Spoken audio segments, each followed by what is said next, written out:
Good evening guys, how are you? कैसे हो आप सभी लोग? होप सो आप सब अच्छे से हो गए। सो आज हम लोग स्टार्ट करते हैं class 10th geography chapter 1 resources and development. ठीक है, ये जो रिसोर्सेज, सबसे पहले हम डिकोड करेंगे इस वर्ड को। रिसोर्स का क्या मतलब होता है? रिसोर्स का मतलब होता है संसाधन। ठीक है, डेवलपमेंट का मतलब होता है विकास। कैसे? ग्रोथ से हम इसको देखेंगे, बट ये भी आज काफ़ी एक वेग हो गया है। मतलब एक सिंपल वर्ड ये नहीं हो गया, इसको आज हम डेवलपमेंट से ही देखते हैं। आज हम इसको देखते हैं सस्टेनेबिलिटी से। ठीक है, और देखते हैं विदाउट कॉम्प्रोमाइजिंग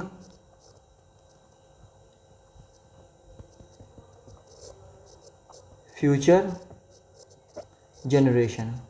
ठीक है, मतलब ये कहा गया है कि ये जो डेवलपमेंट आना चाहिए, ये जो ग्रोथ होनी चाहिए, ये होनी चाहिए सस्टेनेबल। ठीक है, सस्टेनेबल कैसे? Without compromising future generation.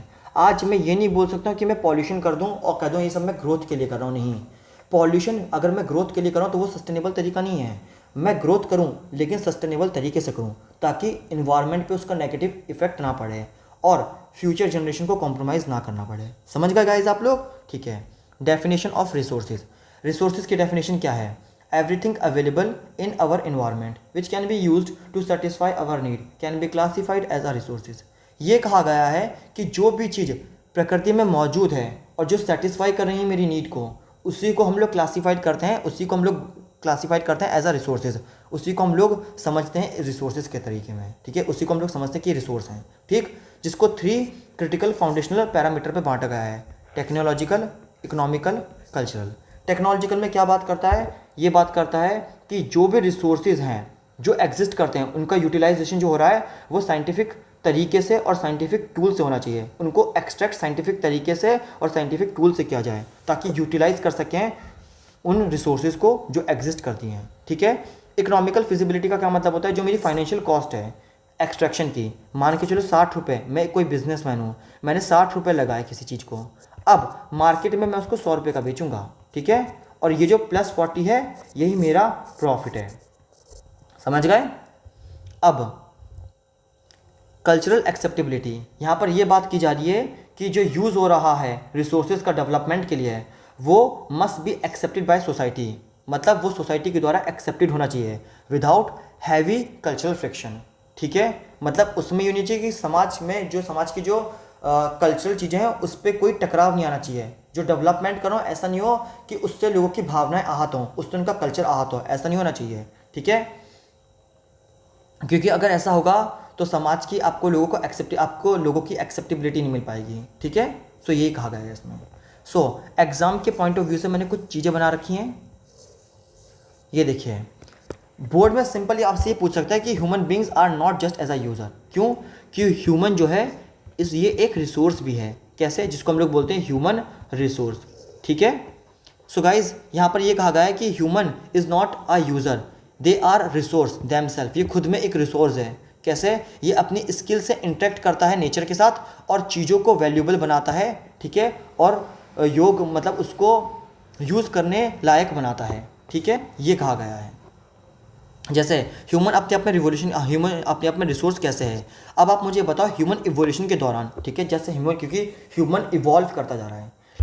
हमने कंप्यूटर कौन लेके आया? मानव लेके आया। ठीक है, ह्यूमन लेके आया। और आज AI, जिससे कॉम्प्लेक्स चीज़ों को काफ़ी सिंप्लीफाई किया जा रहा है। ठीक है, तो ये कैसे पॉसिबल हो पा रहा है? ह्यूमन की वजह से। समझे आप लोग? तो ह्यूमन अपने आप में एक रिसोर्सेज है। तो जो लोग ये बोलते हैं ना कि पॉपुलेशन तो बुरी होती है, तो उनको ये भी बताइए कि पॉपुलेशन अच्छी भी होती है। बट पॉपुलेशन अच्छी होती है तो हम लोग उसको थोड़ा नेगेटिव पर्सपेक्टिव में क्यों देखते हैं? देखो गाइस, पॉपुलेशन एक लिमिट तक बेटर होती है। जैसे मैं बोलूँ कि मुझे भूख लगी है, तो वर्ड भूख, भूख कितनी? उतनी जहाँ तक मेरी भूख जब तक सेटिस्फाई नहीं हो जाती है। क्या मैं हद से ज़्यादा खाना खा सकता हूँ? नहीं। अगर मेरी कैपेसिटी 4 रोटी खाने की तो मैं 4 ही रोटी खा पाऊँगा, 5 या 6 नहीं खा पाऊँगा। ठीक है, यही कहने का मतलब है।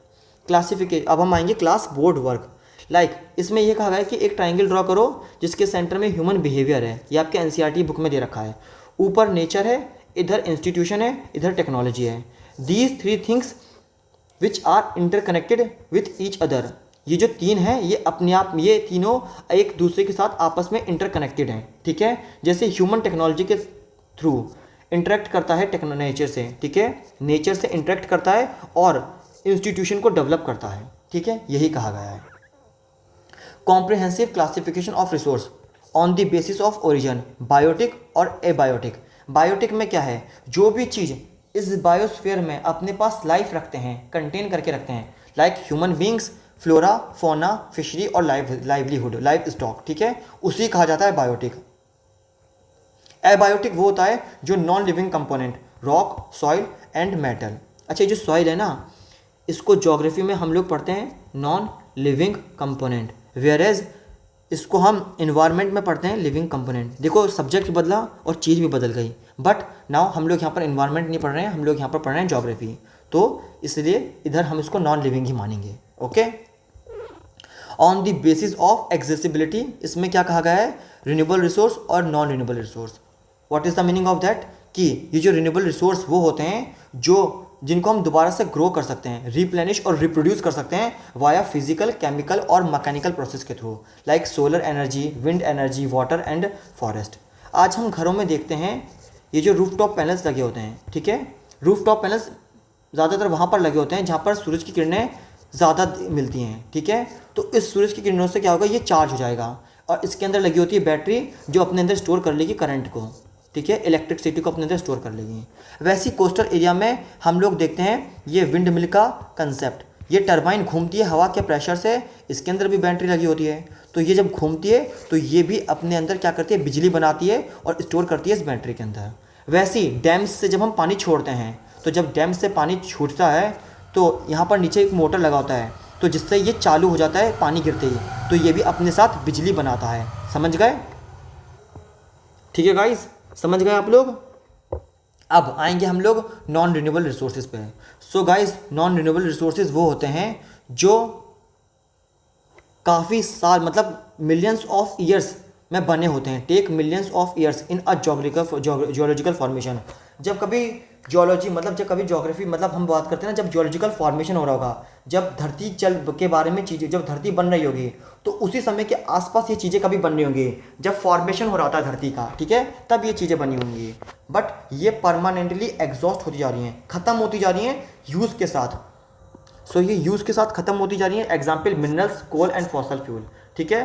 दैट्स वाई आज हम लोग क्या कर रहे हैं, नॉन रिन्यूएबल रिसोर्सेज से शिफ्ट हो रहे हैं रिन्यूएबल रिसोर्स की तरफ, ठीक है गाइस। अब आते हैं on the basis of ownership. यहाँ पर इंडिविजुअल रिसोर्स के बारे में बात कर रहे हैं। इंडिविजुअल रिसोर्स वो होता है जहाँ पर जिस जगह का एक ही मालिक होता है, ठीक है, प्लॉट, हाउस, प्लांटेशन और प्राइवेट वेल, इसकी अपनी खुद की मर्जी है। मान के चलो ये कोई आम व्यक्ति है, ठीक है, या आप या मैं हूँ। अब हम यहाँ पर क्या उगाना चाहते हैं, क्या बनाना चाहते हैं, तो ये हमारी अपनी खुद की डिस्क्रिप्शन पावर है, खुद की मर्जी है। चाहो तो मैं प्लॉट के लिए छोड़ दूँ, चाहे मैं यहाँ पर अपना विला बना लूँ, हाउस बना लूँ, चाहे प्लांटेशन के लिए यूज़ कर लूँ, चाहे अपने खुद के कुएँ बना लूँ, चाहे जो करूँ, ठीक है, यह हमारी अपनी खुद की मर्जी पर डिपेंड होता है। और कम्युनिटी ओन्ड रिसोर्स क्या होती है, जहाँ पर 2 से ज़्यादा लोग एक साथ आते हैं और अपने क्या बोलते हैं, अपने से कॉपरेशन करते हैं। कॉपरेशन किस चीज़ का, कलेक्टिव मेंबरशिप मिलती है यहाँ पर। ये होता है कि जैसे ये 2 थे, अब ये 2 मिल गए इन 3 लोगों से, तो यहाँ पर हो गए 5 लोग, और इन 5 के पास 1-1 हेक्टेयर लैंड है, तो ये बन गया पूरा 5 हेक्टेयर। अब इसको चाहो तो पब्लिक पार्क में यूज़ कर लो, चाहे बरियल ग्राउंड, चाहे विलेज ग्रेजिंग लैंड, और चाहे तीनों के पर्पज़ के लिए यूज़ कर लो, ये आप यूज़ कर सकते हो। पब्लिक पार्क तो सभी को पता है, बरियल ग्राउंड ये होता है जहाँ पर लोगों को दफनाया जाता है, और विलेज ग्रेजिंग लैंड वो होता है जहाँ पर जो मवेशी होते हैं, मतलब जो यहाँ पर मवेशियों को चराया जाता है, जहाँ पर जो लाइफ स्टॉक होते हैं उनको, जैसे कि ये भेड़ हो गई, गाय हो गई, तो उनके लिए परमानेंट एक चीज़ बना दी जहाँ पर वो अपना ग्रेज कर सकती हैं। ग्रेज का मतलब होता है चरना, ग्रेजिंग का मतलब होता है चरना, ठीक है। सो अभी हम लोग आते हैं नेशनल रिसोर्सेज पे। सो ये नेशनल रिसोर्स क्या होता है, ये नेशनल रिसोर्स बताते हैं लीगल प्रॉपर्टीज़ ऑफ नेशन। मतलब लुक, ये इंडिया है, ठीक है, इंडिया का ये आपका कोस्टल वाला एरिया है, ठीक है। मतलब ये जो आपका ये जो हम बात कर रहे हैं ना नॉटिकल माइल्स, ये नॉटिकल माइल्स क्या होता है कि यहाँ से लेके यहाँ तक ये जो 12 किलोमीटर है, ठीक है, यहाँ पर जो कोई भी चीज़ें कुछ भी मिल रही है, ठीक है, ये आएगा पॉलिटिकल बाउंड्री, किसके, इंडिया के पॉलिटिकल बाउंड्री में है। Wild life, minerals and canals, जो कुछ भी है उस पे इनकी ज्यूरिसडिक्शन है, ठीक है।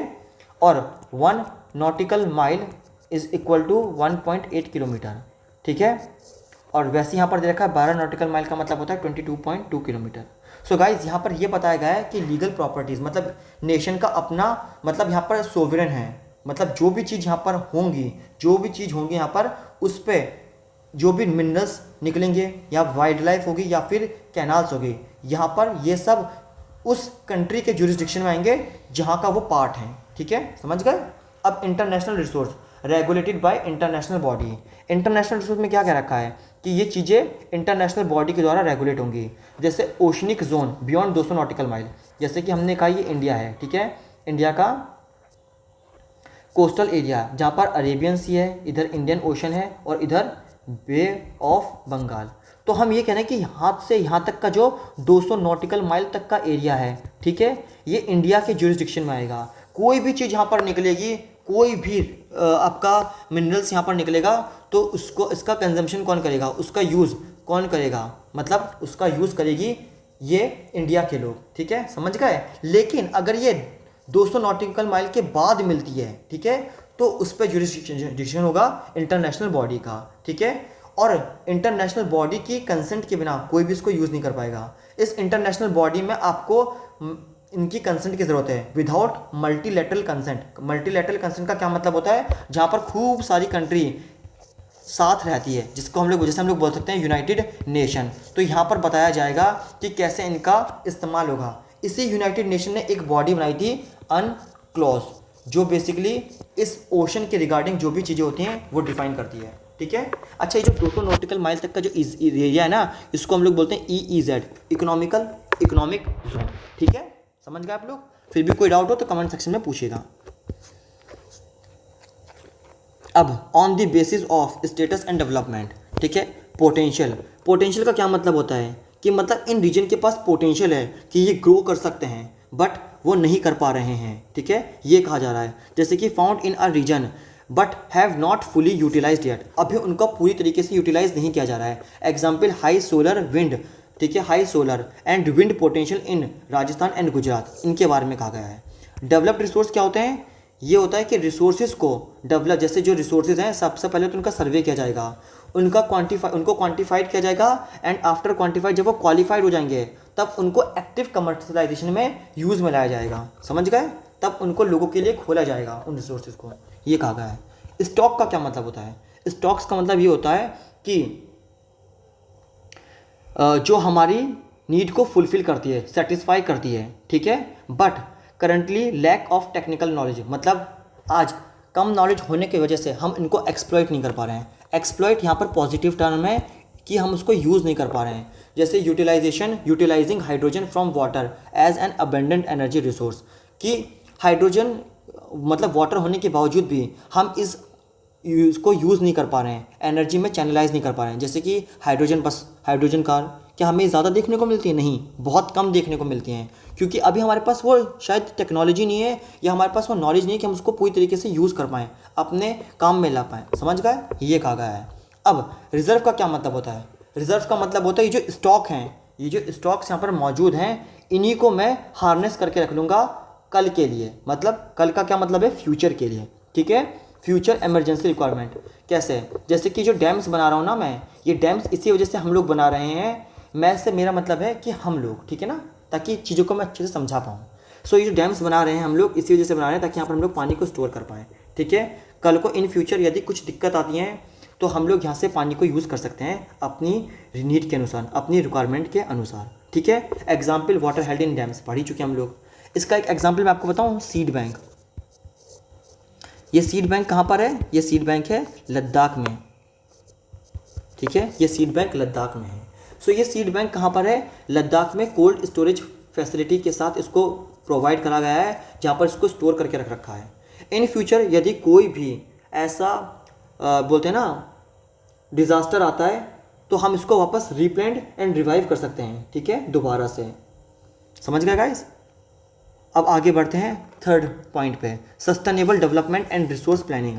सस्टेनेबल डेवलपमेंट की बात की जा रही है, यहाँ पर ये कहा जा रहा है कि हम चीज़ों को यूज़ करेंगे जो भी चीज़ है, मतलब जो भी फ्यूचर हमारी नीड है, जो भी हमारी फंडामेंटल, सॉरी गाइस, जो भी हमारी फंडामेंटल नीड है, फ्यूचर नीड नहीं, सॉरी, जो भी हमारी फंडामेंटल नीड है जिनको आज हम प्रेजेंट में पूरी करना चाहते हैं, तो उनको इस तरीके से किया जाए जो सस्टेनेबल तरीके से हों और इस पर्पस पे से भी हों कि फ्यूचर में वो चीज़ रहें ताकि फ्यूचर जनरेशन भी उसको यूज़ कर पाए, ठीक है। और इसको इंश्योर करेंगे कि डिग्रेडेशन ना हो इन्वायरमेंट का। सो क्या कहा गया है इसमें, फिर से एक बार एक्सप्लेन करता हूँ।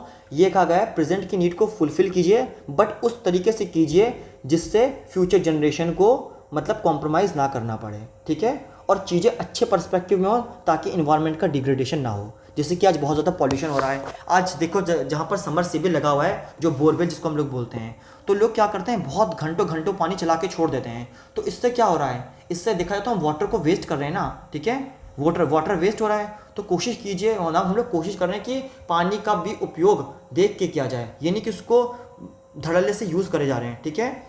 और जिस चीज़ को यूज़ किया जाए ऐसे किया जाए कि वो फ्यूचर जनरेशन के लिए भी बचा रहे। समझ गए आप लोग, ठीक है। रियो डी जेनेरियो अर्थ समिट 1992, इसमें क्या कहा गया है, इसमें ये कहा गया है कि यहाँ पर इसको 100 स्टेट, मतलब 100 हेड ऑफ स्टेट, मतलब जो भी 100 देशों के जो हेड थे, जो भी वहाँ के प्रधान थे, वो लोग आते हैं ब्राज़ील के अंदर और इन्वायरमेंटल के रिगार्डिंग यहाँ पर क्या करते हैं, एक एजेंडा बनाते हैं, एजेंडा 21, ये कहा जाता है, ये ब्राज़ील में होती है, ठीक है, तभी इसका नाम है रियो डी जेनेरियो, इस जगह पर होता है, अर्थ समिट के नाम से इसको जाना जाता है, ठीक है। यहाँ पर एड्रेस करते हैं हम लोग इन्वायरमेंटल इश्यूज़ को, ठीक है, ब्राज़ील में होती है। तो यहाँ पर 100 देशों के जो प्रमुख होते हैं, लीडर्स होते हैं, वो आते हैं और यहाँ पर ये लोग इन्वायरमेंटल इशू के रिगार्डिंग बात करते हैं और साइन करते हैं एजेंडा 21, ठीक है। यहाँ पर ये लोग बोलते हैं कि हम लोगों का एक फिक्स्ड, मतलब हम लोगों का सेम कॉमन इंटरेस्ट रहेगा, जहाँ पर हम लोग फाइट करेंगे इन्वायरमेंटल डैमेज, ठीक है, डैमेज से, पॉवर्टी से और डिजीज़ से, ठीक है। डिजीज़ कैसे, जैसे जब कोविड-19 आया था तो ये किसी एक देश की समस्या थी क्या, सबकी समस्या थी, ये सबकी समस्या थी, ठीक है। सो ये जो है कॉमन इंटरेस्ट होते हैं, कुछ कॉमन इंटरेस्ट होते हैं जिनके लिए साथ आया जाता है, जो कोई एक कंट्री या एक देश फुलफिल नहीं कर पा रहा है, समझ रहे, इसके लिए हमें साथ आना पड़ेगा सबको। तो यही कहा गया है। अब 3 ऑपरेशनल स्टेज बताई गई हैं रिसोर्स की, जिनका प्लान होगा इंडिया, जिनकी प्लानिंग होगी इंडिया के अंदर, आइडेंटिफिकेशन, इन्वायरमेंट, इवॉल्विंग और अलाइनमेंट। इसमें क्या कहा गया है, इसमें ये कहा गया है कि जो भी इन्वेंट्री है सबसे पहले तो उसका सर्वे किया जाए, उसकी मैपिंग की जाए और उसके बाद कितनी क्वालिटी में है और कितनी क्वांटिटी में है ये देखा जाए, ठीक है। इवॉल्विंग प्लानिंग स्ट्रक्चर, ये कहा गया है जो इंस्टीट्यूशनल फ्रेमवर्क है, ठीक है, इसको निकाला जाएगा, इसको यूज़ किया जाएगा स्किलफुल तरीके से और टेक्नोलॉजी के साथ, ठीक है। इसको निकाला जाएगा अप्रोप्रिएट स्किल, मतलब जिनके पास स्किल है वही लोग आएंगे, ठीक है, और टेक्नोलॉजी के साथ, ठीक। अलाइनमेंट मैट्रिक्स क्या है कि जो भी आप लोकल रिसोर्सेज, आपके जो भी आपके लोकलाइज्ड रिसोर्सेज हैं उनको मैच किया जाएगा किसके साथ, नेशनल डेवलपमेंट गोल्स के साथ, ठीक है। तो यहाँ पर क्या होगा, एक जो भी हम चीज़ों को यूज़ कर रहे हैं वो सस्टेनेबल तरीके से कर पाएंगे, ठीक है, सस्टेनेबल तरीके से कर पाएंगे, ठीक। गाइस यदि इसमें फिर भी आपको कोई डाउट हो तो पूछ लीजिएगा। चलिए मैं एक बार फिर आपको इसको थोड़ा अच्छे से बता देता हूँ। इमेजिन करिए कि ये एक टेबल है, ठीक है, टेबल के ऊपर नक्शा रखा हुआ है जिसके अंदर लोकलाइज्ड रिसोर्स हैं, ठीक है। अब इसका जो ब्लूप्रिंट तैयार किया गया है, इसमें ये देखा गया है कि ये देश के किस नीड को, कौन से गोल को फुलफ़िल कर रहा है, इसी के अनुसार काम होगा, ये बताया गया है, ठीक है। यही बस है इसमें। Land resources and use in India, ठीक है, कि ये जो लैंड रिसोर्सेज हैं और इसका यूज़ कैसे हो रहा है भारत में, ठीक है। जैसे प्लेन्स 43%, माउंटेन 30%, प्लेट्यू 27%। कैसे, जो प्राइमरी इंडस्ट्रियल सेक्टर्स हैं और एग्रीकल्चर बेल्ट हैं वो ज़्यादातर हमें प्लेन्स के हिस्सों में देखने को मिलती हैं, ठीक है। और माउंटेन्स में क्या है, ये यहाँ पर पेरिनियल रिवर्स बहती हैं जो कि इकोलॉजिकल टूरिज्म के लिए एक बहुत अच्छा होता है, ठीक है। सो यहाँ पर क्या होता है, ये सपोर्ट करता है इकोलॉजिकल टूरिज्म को, तभी यहाँ पर दूर दूर से पर्यटक आते हैं, बोलते हैं ना, पर्यटक आते हैं देखने के लिए, ठीक है। तो जहाँ से इससे हमारी क्या होता है, इससे हमारी इकोनॉमी भी अच्छे से पुश मिल जाता है, ठीक है। और प्लेट्यू क्या है, ये रिच जियोलॉजिकल ट्रेजरी है। जियोलॉजिकल ट्रेजरी का क्या मतलब होता है, खजाना है, ठीक है, क्योंकि इसके पास फॉसल फ्यूल्स हैं और मिनरल्स हैं और डीप फॉरेस्ट रिजर्व्स हैं, ठीक है गाइज। अब आएंगे critical land use terms for testing, net shown और ग्रॉस। नेट सोन का क्या मतलब होता है, मान के चलिए ये हमारी कंट्री है, इसमें ये जो लैंड है इसमें हम ये देखते हैं कि किस किस भाग को हमने यूज़ किया है एज अ क्रॉप के लिए, ठीक है, एज अ हार्वेस्टेड के लिए, कम से कम पूरे साल में एक बार तो यूज़ हुआ ही हो, ये देखते हैं, ठीक है। इसको हम लोग बोलते हैं नेट सोन एरिया, कि इसमें कितनी हमने पैदावारी करी है इस लैंड पे। और ग्रॉस क्रॉप्ड एरिया का क्या मतलब होता है, सेम चीज़, या इंडिया है और मान के चलिए यहाँ पर लैंड है, ठीक है, हो सकता है ये लैंड एक बार यूज़ हुई हो, ये जो लैंड है ये एक बार यूज़ हुई हो और ये लैंड 2 बार यूज़ हुई हो, ठीक है, तो इसको एक बार काउंट नहीं करेंगे, इसको 2 बार काउंट करेंगे, इसी को हम लोग बोलते हैं ग्रॉस क्रॉप्ड एरिया। समझ गए। इसका एक एग्जांपल मैं आपको और बताता हूँ। देखो चाइना के पास हमसे ज़्यादा लैंड एरिया है, बट अगर मैं बात करूँ सबसे ज़्यादा जो आता है ये क्रॉप्ड एरिया के मामले में, ग्रॉस क्रॉप्ड एरिया के मामले में, वो इंडिया नंबर 1 पे है। मतलब इंडिया नंबर 1 पे नहीं है, इंडिया चाइना से आगे है। क्यों? क्योंकि जहाँ पर चाइना हो सकता है कि एक ही बार अपने एरिया पे खेती कर रहा हो, वहीं हम 2-2 बार अपने एरिया पे खेती कर जाएं। और ठीक है, समझ गए आप लोग। आगे बढ़ते हैं। लैंड डिग्रेडेशन की कॉज एंड मैनेजमेंट, ठीक है, यहाँ पर है mining and quarrying, leave deep open scars and debris. यहाँ पर क्या करते हैं कि ये निकालता है डेब्रिज को, और मतलब कंकड़ पत्थर को निकालता है यहाँ पर ये, ठीक है। एग्जाम्पल में आपका है मेजर स्टेट झारखंड, छत्तीसगढ़, मध्य प्रदेश और उड़ीसा, ठीक है, यहाँ से निकाले जाते हैं कंकड़ पत्थर निकाले जाते हैं, ठीक है। ओवर ग्रेजिंग का क्या मतलब होता है, इसका मतलब होता है कि जो हमारी वेजिटेशन है वो डिस्ट्रॉय होती जा रही है, ठीक है, जो हमारी वेजिटेशन कवर है वो डिस्ट्रॉय होता जा रहा है, जैसे गुजरात, राजस्थान, मध्य प्रदेश इसका एग्जाम्पल है। Over grazing. ओवर इरिगेशन का क्या मतलब हो रहा है कि एक्सट्रीम लेवल पर हम वाटर लॉगिंग कर रहे हैं, ठीक है, जिससे सॉइल एल्कलिनिटी बढ़ रही है।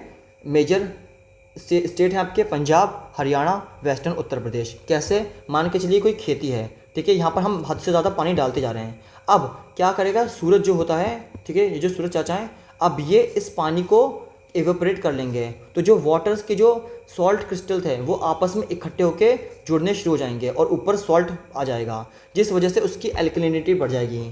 एल्कलिनिटी को हम लोग नापते हैं पीएच स्केल में, ठीक है, अगर 7 से ऊपर होगा तो फिर इसको एल्कलाइन कह देंगे, ठीक, जिस वजह से यहाँ पर ये जो सॉइल है ये प्रॉपर कल्टीवेशन के लिए फिर यूज़ नहीं हो सकता, ठीक है।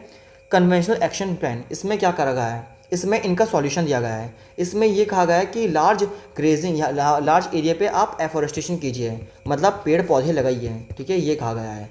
प्रॉपर ग्रेजिंग मैनेजमेंट होना चाहिए, मतलब जहाँ पर गाय और आपके भेड़ बकरी घास चर सकें उसके लिए एक मैनेजमेंट होना चाहिए गाँव में, ठीक है।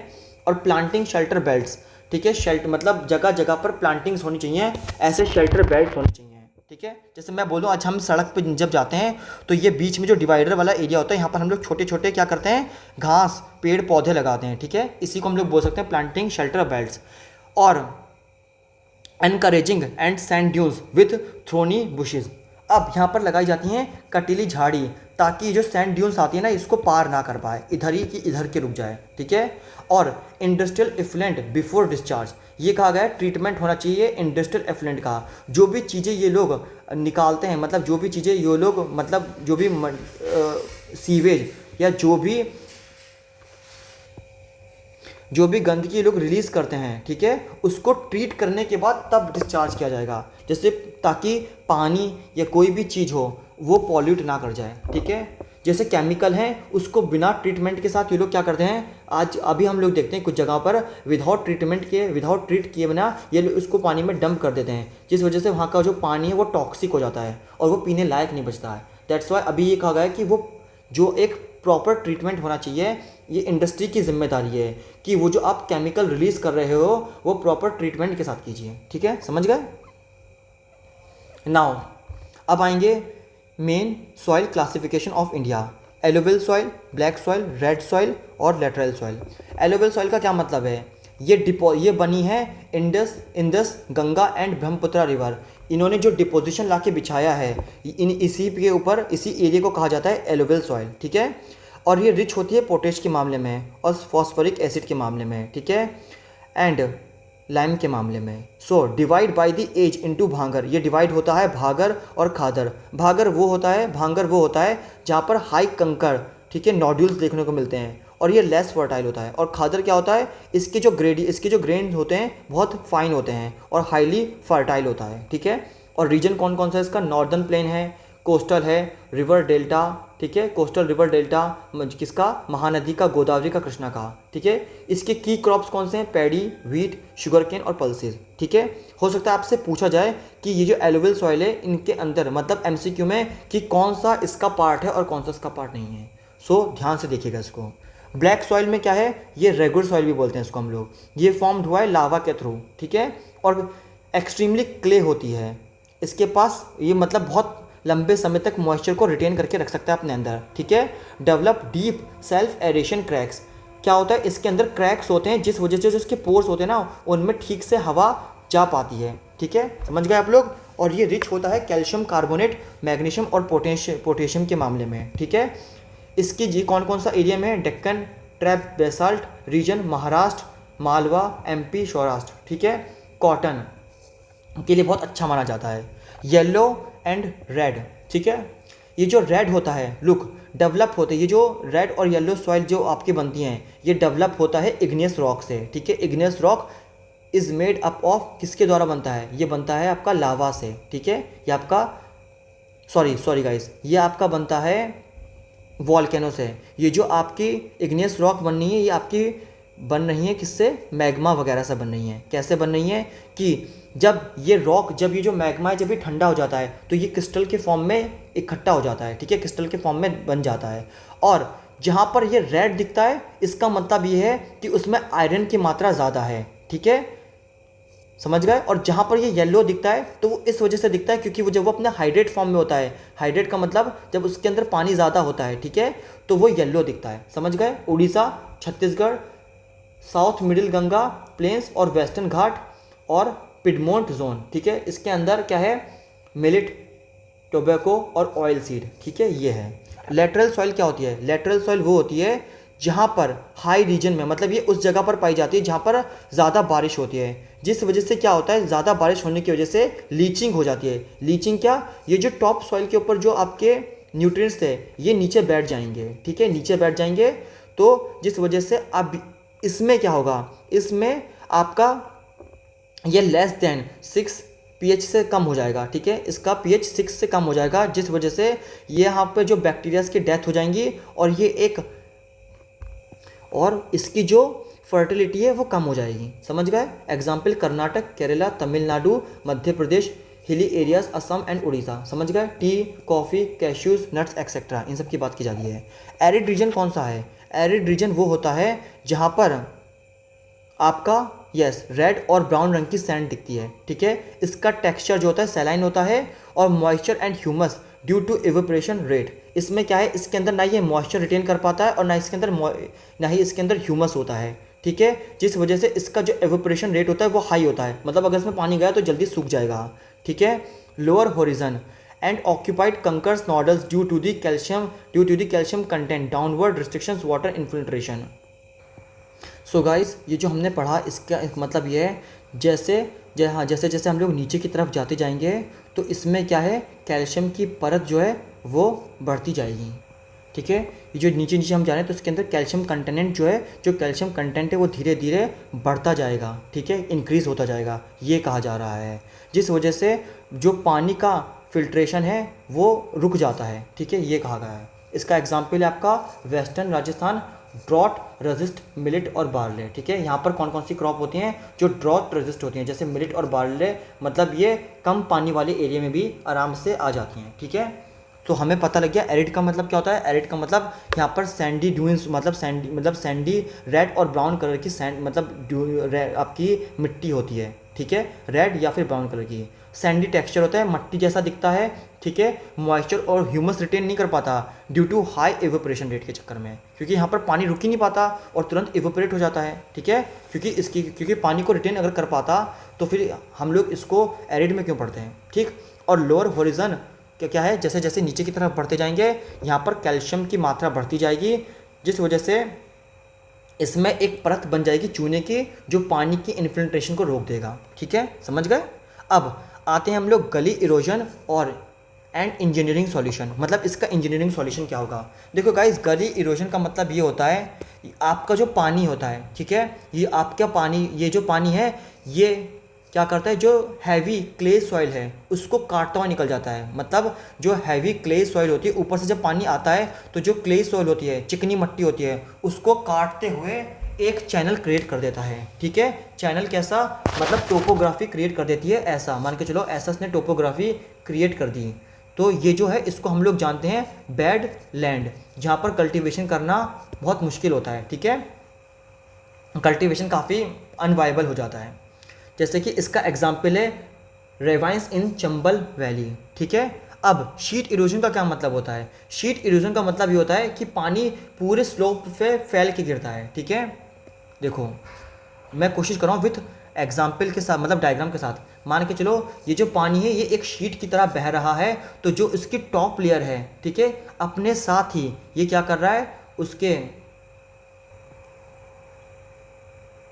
सो गाइज, इसमें हमने ये जाना कि वेट, एक बार मैं आपको गली इरोजन, मैंने गाइज वीडियो ऑफ कर दी थी जिस वजह से मुझे नहीं पता कि मैंने कहाँ तक बताया कहाँ तक नहीं। गाइज मैं आपको बता रहा था गली इरोजन के बारे में। ठीक है, वापस मैं आपको बता रहा हूँ गली इरोजन में मैंने ये कहा था, मैं इसको रफ कर देता हूँ। सॉरी गाइज, गलती से मैंने इसकी वीडियो को ऑफ कर दिया था जिस वजह से जो ये था रिकॉर्डिंग ऑफ हो गई। मैं आपको वापस बता देता हूँ। गली इरोजन का मतलब ये है कि जब पानी ऊपर से नीचे की ओर आता है तो ये काफ़ी फोर्स में आता है, जिस वजह से चिकनी मिट्टी को फाड़ देता है, और चिकनी मिट्टी को फाड़ने के बाद यहाँ पर ये एक बैड लैंड बनाता है। बैड लैंड का क्या मतलब होता है कि जो आपकी जो लैंड है वो बहुत उबड़ खाबड़ हो जाती है, जिस वजह से आप कल्टीवेशन नहीं कर सकते हो। ठीक है, इसका एग्जाम्पल है रेवाइनेस इन चंबल वैली। समझ गए। अब शीट इरोजन क्या होता है। शीट इरोजन एक चादर की तरीके से, पानी आता है एक चादर की तरीके से, और जो सॉइल की जो टॉप लेयर है जहाँ पर रिच कंटेंट मौजूद है उसको अपने साथ बहा के ले जाता है। ठीक है, तो ये तो हमने जान लिया शीट इरोजन और गली इरोजन। इसकी कोर इंजीनियरिंग क्या है, इसमें ये कहा गया है कॉन्टूर्स प्लगिंग। ठीक है, इसमें जो खेती की जाती है वो आड़ी तिरछी करी जाती है ताकि पानी रुक जाए और खेती अच्छे से हो पाए। ठीक है, टेरिस फार्मिंग में क्या होता है, बड़े बड़े, आपने कभी जो लोग हरिद्वार वगैरह गए होंगे उन्होंने देखा होगा पहाड़ पे जो है, पहाड़ पे उन्होंने क्या करते हैं, ऐसी स्टीप, स्टीप मतलब झीलों के फॉर्म में, ठीक है, आपके जो स्टेयर्स के फॉर्म में ये लोग खेती करते हैं ताकि पानी जब बहुत लंबे समय तक रिटेन कर जाए और आप ये लोग अच्छे से खेती कर पाएँ। समझ गए, बारिश वगैरह ये जो भी पानी आ रहा है तो वो यहाँ पर रुक जाए और आगे ना भगे। ठीक है, स्ट्रिप क्रॉपिंग क्या होता है। स्ट्रिप क्रॉपिंग का मतलब ये होता है जहाँ पर आपकी क्रॉप्स लगी हुई हैं, ठीक है, उसके बीच बीच में ये लोग क्या करते हैं, घास की चौड़ी पट्टी लगा देते हैं ताकि जब हवा चले तो हवा अपने साथ सॉइल को बहा के ना ले जाए। समझ गए। और शेल्टर बेल्ट का क्या मतलब होता है। शेल्टर बेल्ट का मतलब होता है कि यहाँ पर आपकी खेती हो रही है, ठीक है, इसके चारों तरफ ये लोग पेड़ लगा देते हैं ताकि ये लोग क्या कर सकें, विंड इरोजन, मतलब जो हवा आ रहा है आपका, मतलब हवा से आपकी सॉइल इरोजन को बचा सकें ताकि। और इसमें ये लिखा गया है organising structural rows of trees along boundaries to stabilize expanding and sand dunes and contain desertification। ठीक है गाइस, यहाँ पर हमने ये जाना। ठीक है, अभी शेल्टर बेल्ट्स में मैंने आपको बताया था, ठीक है, कि ये आपका यहाँ पर खेती हो रही है। ठीक है, यहाँ पर आपकी खेती है, इसके चारों ओर हमने पेड़ लगा दिए ताकि जो आपका सैंडी एरियाज, मतलब जो आपकी धूल है या जो भी आपका सैंड है उसको ये यहीं का यहीं रोक दे और वो आगे ना बढ़ पाए। ठीक है, ये है इसी वजह से, तो ये एक तरीके से एक बफर के तरीके से काम करता है। समझ गए आप लोग। It is a organise structure row of tree along boundary to stabilise expanding sand dune. ठीक है, तो ये क्या करता है, ये लग जाता है तो ये रोकता है सैंड ड्यून्स को आगे बढ़ने से और डिजर्टिफिकेशन होने से रोकता है। ठीक है, समझ गए आप लोग। सो गाइज, यहाँ पर हमने क्या किया, डिजर्टिफिकेशन को रोक दिया। ठीक है, क्योंकि यदि पेड़ पौधे नहीं होते तो ये धूल, यही क्या बोलते हैं, ये जो सैंड ड्यून से ये आगे बढ़ते और उसको एक्सपेंड करते चले जाते हैं, बट अब पेड़ की वजह से ये वहीं के वहीं रुक जाएंगे। ठीक है, अब मैं एक बार इसको फिर से समराइज़ कर देता हूँ। ठीक है, समराइज़ करने का मतलब ये है कि दोबारा से काउंटर प्लगिंग बताई थी, आड़ी टेढ़ी हम लोग वो करते हैं खेती। ठीक है, टेरिस फार्मिंग में क्या, जैसे पहाड़ों में क्या करते हैं, स्टीप्स के फॉर्म में खेती करी जाती है, ठीक है, ताकि पानी रिटेन कर सके। स्ट्रिप कॉपरेशन क्या नाम है, स्ट्राइप क्रॉपिंग का क्या मतलब होता है कि यहाँ पर हम लोग घास की चौड़ी पट्टी लगा देते हैं ताकि जब आपकी हवा चले तो वो धूल को मतलब जब आपकी हवा चले तो वो जो सॉइल की टॉप लेयर है उसको अपने साथ बहा के ना ले जाए। और शेल्टर बेल्ट का क्या मतलब होता है, चारों तरफ पेड़ लगाए जाते हैं ताकि सैंड ड्यून्स को ये रोक के रखे, ठीक है, और हमारी जो खेती है वो अच्छे तरीके से हो पाए। समझ गया गाइस? सो यही था आपका आपका रिसोर्सेज एंड डेवलपमेंट ख़त्म होता है। तो इसमें हमें जानने को मौका मिला कि हम कैसे चीज़ों को प्रॉपर तरीके से यूज़ कर सकते हैं, रिसोर्सेज को किस तरीके से हम लोग डेवलपमेंट में ला सकते हैं, ठीक है, डेवलपमेंट कैसा sustainable without compromising future generation. यहाँ पर हमने सब तरीके से जाना। यदि फिर भी कोई डाउट हो और if you want to need this PDF so just message me on the comment section, ठीक है, मैं आपको प्रोवाइड करा दूंगा। Okay guys, thank you so much.